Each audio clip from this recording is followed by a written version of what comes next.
Hi friends నమస్తే. So మనం ఈరోజు వచ్చేసి no broker packers and movers and Porter packers and movers గురించి మాట్లాడుకోవాల్సింది. ఎందుకంటే వీళ్ళు చేసే మోసాలు అట్లుంటాయి. వీళ్ళ ప్రాసెస్ ఎలా జరుగుతుందంటే, సో ఫస్ట్ ఆఫ్ ఆల్ మీరు గూగుల్లో కానీ ఎక్కడైనా సో మామూలుగా వాళ్ళ వెబ్సైట్ పోగానే సో వాళ్ళ వెబ్సైట్లో కొన్ని ఐటమ్స్ ఫిలప్ చేయమంటుంది. సో మీ ఇంట్లో ఉన్న ఫ్రిడ్జ్ కానీ వాషింగ్ మిషన్ కానీ సో ఈ ఐటమ్ ఫిలప్ చేయమంటారు. ఫిలప్ చేసిన తర్వాత కొటేషన్ వస్తుంది. కొటేషన్ వచ్చిన తర్వాత టోకెన్ అమౌంట్ అడుగుతుంది.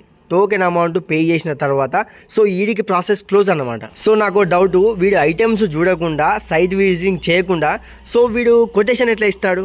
సో వాడుంది ఎంత పెద్ద ఫ్రిడ్జ్, ఎంత పెద్ద వాషింగ్ మిషన్, లోపల ఐటమ్ చిల్లర ఐటమ్స్ ఏమున్నాయి, ఎన్ని కాటన్లు అవుతాయి. సో ఒక కస్టమర్ తెలుసా ఎన్ని కాటన్లు అయితే ఒక కిచెన్. మామూలుగా మీరు బుక్ చేసుకున్న డేట్ రోజు వాళ్ళు వచ్చేసి సార్ మీ ఐటమ్స్ కొంచెం ఎక్కువైనాయి సార్ అని చెప్తే మీరేం చేస్తారు? మీరు ఏం చేయలేరు.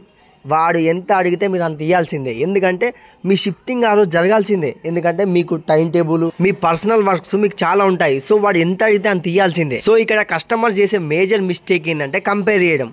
సో వెబ్సైట్లో వాటికి సైట్ విజిటింగ్ చేసిన వాళ్ళకి కంపేర్ చేయడం. సో వాళ్ళు తక్కువకు వచ్చారు, మీరెందుకు తక్కువ రారు, సో ఇలా కంపేర్ చేయడం అనమాట. సో మీరు కంపేర్ చేసుకుంటే వెబ్సైట్కు సైట్ విజిటింగ్కు కంపేర్ చేయొద్దు. సో సైట్ విజిటింగ్ మీ ఇంటికి వచ్చిన వాళ్ళకి కంపేర్ చేసుకోవాలి. సో ఇది కంపేర్ అంటే, అది కంపేర్ కాదు. వీళ్ళు ఏం చేస్తారంటే స్టార్టింగ్లో మీకు తక్కువ ప్రైస్, తక్కువ కోటేషన్ ఇచ్చి సో షిఫ్టింగ్ చేసేనాడు సో మీకు అమౌంట్ ఎక్కువ ఇస్తారనమాట. సో మీరు ఎలాగైనా పే చేయాల్సిందే. పే చేయకపోతే సో మీ షిఫ్టింగ్ చేయనంటారు. సో ఆ టైంలో మీకు వేరే ప్యాకర్స్ అండ్ మోర్స్ ఎలా దొరకాలి? సో దొరకరు కదా. సో అప్పుడు వేరే వాళ్ళ మీరు అప్రోచ్ అయినా కానీ వాళ్ళు కానీ మీకు రేట్ ఎక్కువనే చెప్తారు. ఎందుకంటే అదే రోజు షిఫ్టింగ్ కావాలంటే మీకు చాలా డిఫికల్ట్ టాస్క్ కదా అది. సో ఒక కస్టమర్కి మన హైదరాబాద్ నుంచి వరంగల్కి సో 14-13 వేలు తీసుకోవచ్చు ఒక అశోక్ లీలాండ్ వెహికల్కి. సో అతనికి స్టార్టింగ్లో 13 వేలు అని చెప్పేసి సో ఎండింగ్కి వచ్చేసరికి 20 వేలు చేసిరంట. జిఎస్టీ, ఇన్సూరెన్సు, సో ఇంకా చాలా. అసలు జిఎస్టీ ఎవరికి అవసరం అండి? సో ఎంప్లాయీస్కి అవసరం. సో వాళ్ళ కంపెనీలో జిఎస్టీ చూపెడితే సో వాళ్ళకి కొంత అమౌంట్ వస్తుంది. సో అందరికి అవసరం లేదు కదా జిఎస్టీ అనేది. సో వీళ్ళు అయినా కానీ అందరికి ఇస్తారు జిఎస్టీ. సో ఇక్కడ ఆశ్చర్యపోయే విషయం ఏంటో తెలుసా?